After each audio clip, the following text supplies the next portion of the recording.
কুলতলিতে বোমা সহ ধৃত এক, গাজীর চক এলাকায় পুলিশের অভিযান, ধৃতের বাড়িতে পুলিশের তল্লাশি।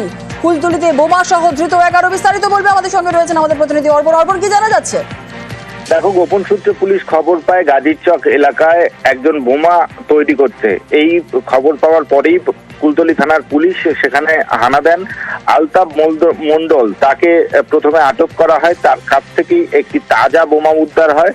পুলিশ তাকে জিজ্ঞাসাবাদ করায়, তার কথায় অসঙ্গতি মেলায়। তার বাড়িতে সেখানে সার্চ অপারেশন চালান পুলিশ কর্মীরা। আর সেখানেই পুলিশের চোখ প্রায় কপালে উঠে যায়। সেখান থেকে প্রচুর পরিমাণে এই বোমা তৈরির যে বারুদ এবং বোমা তৈরির অন্যান্য সরঞ্জাম উদ্ধার হয়েছে। ধৃতকে আজ বারুইপুর মহকুমা আদালতে তোলা হবে।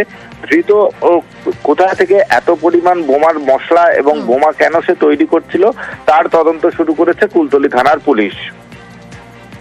ধন্যবাদ।